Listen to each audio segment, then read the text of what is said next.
আলহামদুলিল্লাহি রাব্বিল আলামিন ওয়াসসালাতু ওয়াসসালামু আলা সাইয়্যিদিল মুরসালিন আম্মা বা'দ ফাআউযু বিল্লাহি মিনাশ শাইতানির রাজীম বিসমিল্লাহির রহমানির রহিম ওয়াসসালাতু ওয়াসসালামু আলাইকা ইয়া রাসূলুল্লাহ ওয়া আলা আলিকা ওয়া আসহাবিকা ইয়া হাবিবাল্লাহ ওয়াসসালাতু ওয়াসসালামু আলাইকা ইয়া নবিয়্যাল্লাহ ওয়া আলা আলিকা ওয়া আসহাবিকা ইয়া নূরাল্লাহ।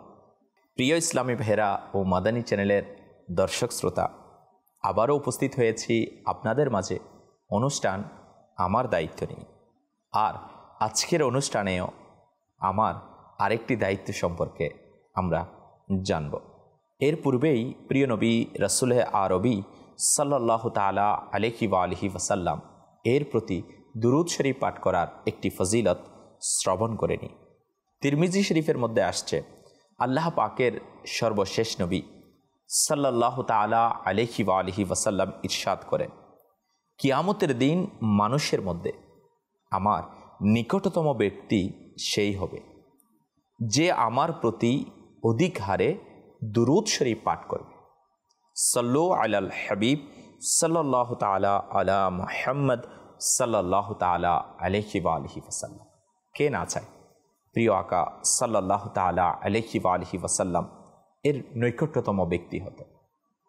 আমাদেরও তো ইচ্ছে জাগে যে কাল কিয়ামতের কঠিন ভয়াবহতা ও হিসাব নিকাশের সেই করুণ পরিস্থিতিতে যেন আমরা সেই দুজাহানের বাদশা নবী, শাফাআতের মালিক নবী, হাউজে কাউসারের মালিক নবী সাল্লাল্লাহু তাআলা আলাইহি ওয়া আলিহি ওয়াসাল্লাম এর নৈকট্যতম ব্যক্তিদের মধ্যে অন্তর্ভুক্ত হতে আল্লাহ পাক চাইতো এর সাদেকায় আমাদের নসিব হবে দরুদ সালাম পাঠ করার অভ্যাস আমরা গড়ে নিই। প্রিয় দর্শক শ্রোতা, আমরা পূর্বের অনুষ্ঠানে শ্রবণ করেছি মেজবান হিসাবে আমার ঘরে অতিথি আসলে আমার কি দায়িত্ব রয়েছে। হ্যাঁ, আজ আমরা এটাও জানব, আমি যদি কারো ঘরে অতিথি হই, যদি আমি কারো ঘরে মেহমান হই, তো আমার কি দায়িত্ব। আসুন, অতিথিপরায়ণতা ইসলামের অন্যতম একটি বিধান। কারো বাড়িতে কোনো ব্যক্তি উপস্থিত হলে তিনি ওই বাড়ির মেহমান বা অতিথি, আর যার বাড়িতে উপস্থিত হয়েছেন তিনি হলেন মেজবান। অতিথিকে যথাসম্ভব সমাদর করা, যত্ন করা, দেখভাল করা, এটা মেজবানের কর্তব্য।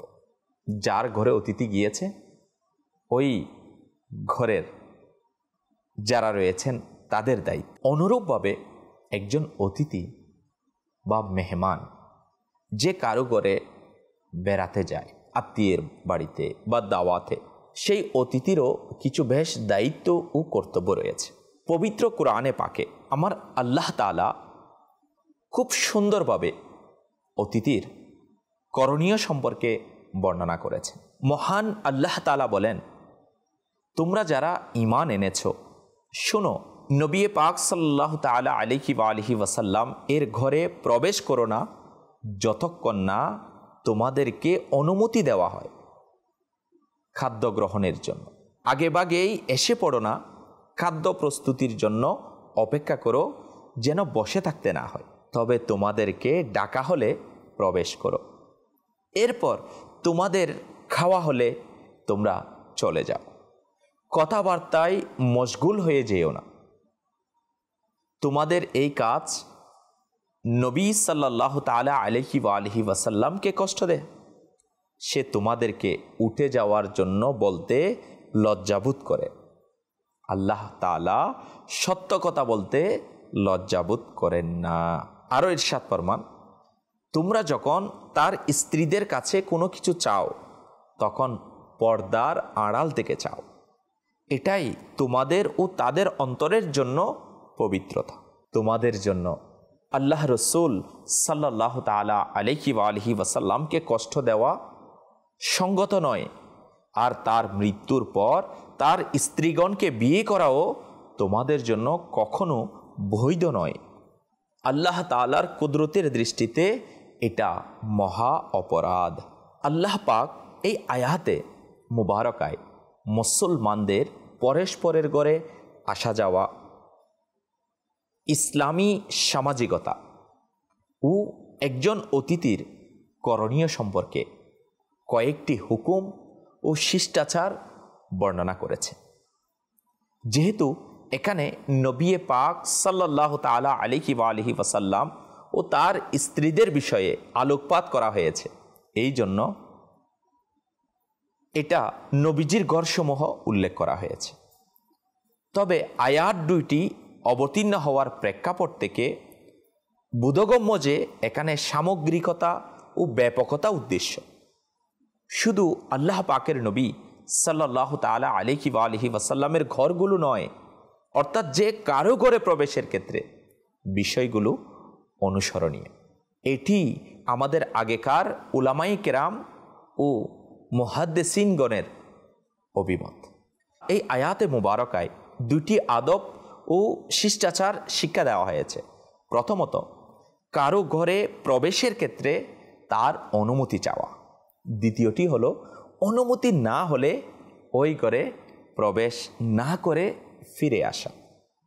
নাম্বার 2, বিনা দাওয়াতে কোনো খাবার অনুষ্ঠানে যাওয়া যাবে না।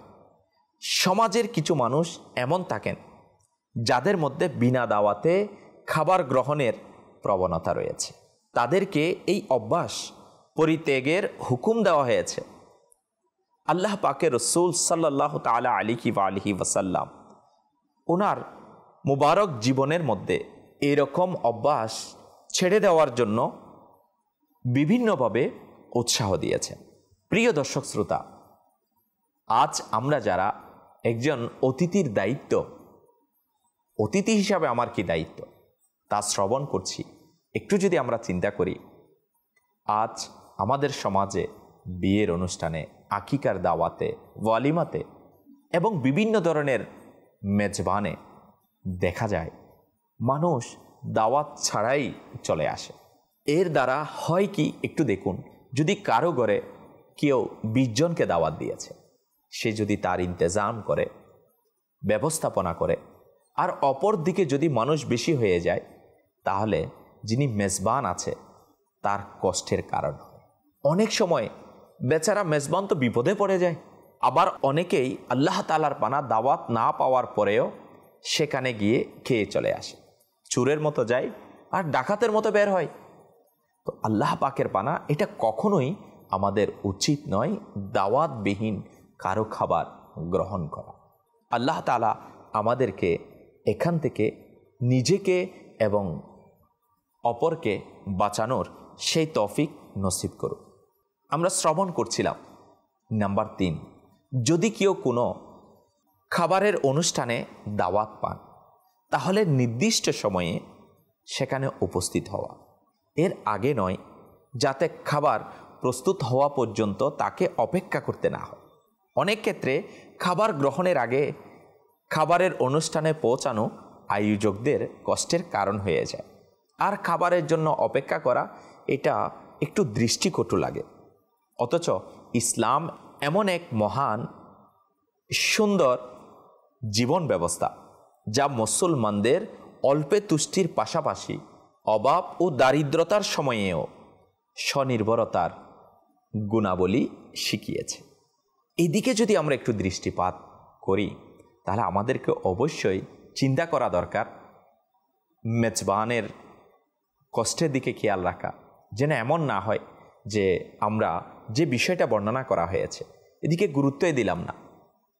তাহলে তো একজন অতিথি হিসাবে আমার কাছে কতটুকু শিষ্টাচার আছে, এটা চিন্তার বিষয়। নাম্বার 4, দাওয়াতে নির্ধারিত সময়ে উপস্থিত হওয়ার পাশাপাশি খাবার গ্রহণ শেষে যথাসম্ভব দ্রুত অনুষ্ঠানের স্থান ত্যাগ করা। কারণ অনেক সময় খাওয়ার পর সেখানে সময় কাটানো মেজবানদের অস্বস্তিতে ফেলতে পারে। কিছু কিছু ক্ষেত্রে পর্যাপ্ত জায়গা না থাকায় আমন্ত্রিত অতিথিদের কয়েক দফায় পৃথক পৃথক বৈঠকে খাবার পরিবেশন করা হয়। এমত অবস্থায় অতিথিদের খাবার খাওয়ার পর বিনা কারণে সেখানে সময় কাটানো, আড্ডা দেওয়া, এটা আয়োজকদের জন্য বেশ অস্বস্তিকর হয়ে দাঁড়ায়। কেননা উপরোক্ত আয়াতে সাহাবাই কিরাম আলাইহিম রিদওয়ানগণের উদ্দেশ্যে বলা হয়েছে যে তিনি তোমাদেরকে উঠে যাওয়ার জন্য বলতে লজ্জাবোধ করেন। এরকম পরিস্থিতি আমাদের সমাজেও প্রায় সময়ই ঘটে থাকে। যেমন অতিথিরা বিনা কারণে অবস্থান করছেন আর মেজবান বিরক্তবোধ করছেন, কিন্তু বেচারা কিছু বলতে পারছেন না। তবে পরিস্থিতি যদি এমন হয় যে দেরি করলে মেজবানের কোনো সমস্যা হবে না, বরং অনুষ্ঠান আরও আকর্ষণীয় ও প্রাণবন্ত হয়ে উঠবে, সেক্ষেত্রে দেরি করা এবং মেজবানের চাহিদা মতো সময় অতিবাহিত করাতে কোনো সমস্যা নেই। এই আয়াতে মুবারকায় মহান আল্লাহ তাআলা তার প্রিয় রাসূল সাল্লাল্লাহু তাআলা আলাইহি ওয়া আলিহি ওয়াসাল্লাম এর মাধ্যমে সাহাবাই কিরাম আলাইহিম রিদওয়ানকে অতিথিদের করণীয় আদব সম্পর্কে শিক্ষা দিয়েছেন। আর এটি আমাদের জীবনের জন্য মহান শিক্ষা। আল্লাহ পাক আমাদেরকেও এই বিষয়ের প্রতি লক্ষ্য রাখার সেই তৌফিক দান করুন। প্রিয় ইসলামী ভাইরা ও মাদানী চ্যানেলের দর্শক শ্রোতা, আমরা শ্রবণ করছি একজন অতিথি হিসাবে আমার কি দায়িত্ব।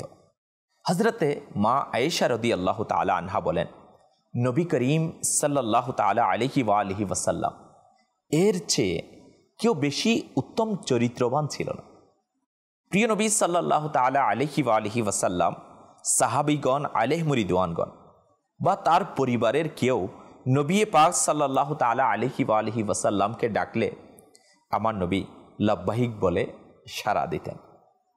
হযরতে জাবির রাদিয়াল্লাহু তাআলা আনহু বলেন, আমি যখন থেকে মুসলমান হয়েছি কখনো রাসূল পাক সাল্লাল্লাহু তাআলা আলাইহি ওয়া আলিহি ওয়াসাল্লাম আমাকে তার কাছে যেতে বাধা দেননি, আর যখনই আমাকে দেখতেন তখন মুস্কি হাসতেন। এবং প্রিয় নবী সাল্লাল্লাহু তাআলা আলাইহি ওয়া আলিহি ওয়াসাল্লাম নিজের সাহাবীগণের আলাইহিম রিদওয়ানগণের সাথে উত্তম হাস্যরস করতেন এবং সবার সাথে মিলেমিশে থাকতেন আর প্রত্যেকের সাথে কথাবার্তা বলতেন।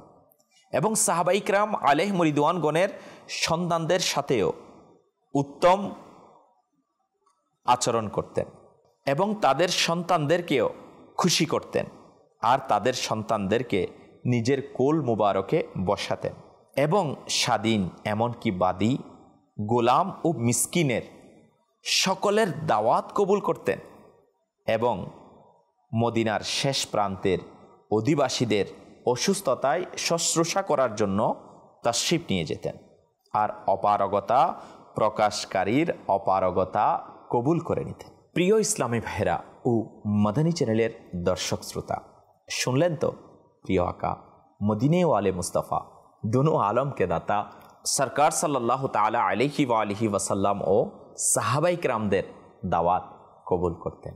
হ্যাঁ, মিসকিনের দাওয়াত কবুল করতেন, গরিবদের দাওয়াত, গোলামদের দাওয়াতও কবুল করতেন। হ্যাঁ, আকায়ে দু জাহা সাল্লাল্লাহু তালা আলাইহি ওয়া আলিহি ওয়াসাল্লামের কেমন সুন্দর আচরণ। হ্যাঁ, আমাদেরকে যদি কেউ গরিবও দাওয়াত দেয়, ধনীও দাওয়াত দেয়, আমাদেরকে কবুল করা দরকার। অনেক সময় দেখা যায় যদি বড় লোকের পক্ষ থেকে দাওয়াত চলে আসে তো অবশ্যই দাওয়াতে গুরুত্ব দেওয়া, যাওয়া এবং অবশ্যই সেটার প্রতি ইম্পর্টেন্স দেওয়া, এটা আমাদের স্বভাবের মধ্যে তো চলে আসছে। কিন্তু আফসোসের বিষয়, যদি কোনো গরিব ব্যক্তি বা তেমন বেশি ধনী নয় এমন ব্যক্তি যদি আমাদেরকে দাওয়াত দেয়, হয়তো আমরা সেটাকে অ্যাভয়েড করি বা সেটাকে আমরা ফিরিয়ে দিই। কিন্তু এটা আমাকে মনে রাখতে হবে, একজন মুসলমানের প্রতি আর একজন মুসলমানের যে হক রয়েছে তার মধ্যে একটি হক এটাও রয়েছে, যদি দাওয়াত করা হয় যেন সেই দাওয়াত কবুল করা হয়। অবশ্যই আমাকে আপনাকে চেষ্টা করতে হবে যে দাওয়াতকে কবুল করা। দুনো জাহানের বাদশাহ জান্নাতের মালিক নবী সাল্লাল্লাহু তাআলা আলাইহি ওয়া আলিহি ওয়াসাল্লাম এমনকি বাঁদী, গোলাম, আল্লাহু আকবার, মিসকিনের দাওয়াতও কবুল করে নিতেন। আল্লাহু আকবার, দু জাহানের বাদশাহ নবী যখন কোনো গোলামের ঘরে তাশরিফ নিয়ে যান, হাই সেই আশিকের, সেই গোলামের তাকদীর কেমন চমকায়। তো প্রিয় ইসলামী ভাইরা ও মাদানী চ্যানেলের দর্শক শ্রোতা, আমাদেরও উচিত যে যেন আমরা একজন অতিথি হিসাবে আমার এটা দায়িত্ব, যদি কেউ আমাদেরকে দাওয়াত দেয়, যথাসাধ্য যদি কোনো অপারগতা না থাকে তার দাওয়াতকে কবুল করা, এবং ধনী ও গরিবের মধ্যে কোনো পার্থক্য বৈষম্য যেন আমি না করি সেটা খেয়াল রাখা, আর সাথে সাথে তার দাওয়াতকে গুরুত্ব দেওয়া। আল্লাহ পাক যদি দয়া করে এর মাধ্যমে আমাদের সমাজে সুন্দর শিষ্টাচার প্রকাশিত হবে এবং আত্মীয়দের মাঝে বড়ই মজবুত সম্পর্ক সৃষ্টি হবে। অতিথি হিসাবে আমার এটাও দায়িত্ব যে আমি যার ঘরে গিয়েছি তিনি আমাকে যেখানে বসতে দেন আমি যেন সেখানে বসি, এবং যেটা আমাকে খাবারের জন্য পেশ করে সেটা যেন আমি গ্রহণ করি। এর দ্বারা মেজবানের অন্তর খুশি হয় এবং যেন আমি খুশি মনে তার আপ্যায়নকে গ্রহণ করি, শুকরিয়া আদায় করি। আমাদের সমাজে দেখা যায় কেউ আমাকে দাওয়াত দিয়েছে, আমি দাওয়াত কবুল করেছি, দাওয়াতে গিয়েছি, কিন্তু আফসোসের বিষয় আমি সেখানে খাবারের দোষ ত্রুটি তালাশ করছি, এটা ভালো হয় নাই, এটা স্বাদ কম হয়েছে, এটাতে প্রবলেম হয়েছে। তো আল্লাহ পাকের পানা, তো এটার দ্বারা মেজবানের অন্তর কষ্ট পায়। যদি আমরা এটাও দেখি যে অনুষ্ঠান তো সুন্দর হয় নাই, যেমন হওয়ার কথা ছিল এরকম হয় নাই, অর্থাৎ আমি অনুষ্ঠানের দোষ ত্রুটি তালাশ করা, খাবারের দোষ ত্রুটি তালাশ করা এবং আল্লাহ পাকের পানা, তো মেজবানকে হেয় করা, ছোট করার মতো দৃশ্যতা দেখানো, তো এটা আমার জন্য কখনো শুভনীয় হতে পারে না। তাই একজন মুসলমান হিসাবে, একজন অতিথি হিসাবে আমার যেটা দায়িত্ব সেটা হচ্ছে আমি যেন অবশ্যই শিষ্টাচার বজায় রাখি, ভদ্রতা বজায় রাখি, আর মেহমানদারিকে খুশি মনে কবুল করি, গ্রহণ করি। আর এই ক্ষেত্রে এটা খেয়াল রাখা যেন মেজবানের উপর বোঝা হয়ে না যায়। অনেক সময় দেখা যায় আমরা দাওয়াতে তো গিয়েছি, দাওয়াতে 1 দিন 2 দিন 3 দিন 4 দিন 5 দিন, এর চেয়ে আরও অনেক বেশি। তো অনেক সময় দেখা যায় এটার কারণে যাদের ঘরে আমরা গিয়েছি তাদের জন্য কষ্টের কারণ হয়ে দাঁড়ায়, তাদের জন্য বোঝা হয়ে দাঁড়ায়। হয়তো তারা লজ্জায় আমাকে আপনাকে বলতে পারে না, কিন্তু এটা মনে রাখতে হবে তো আমি তার কাছে গুরুত্ব হারাবো।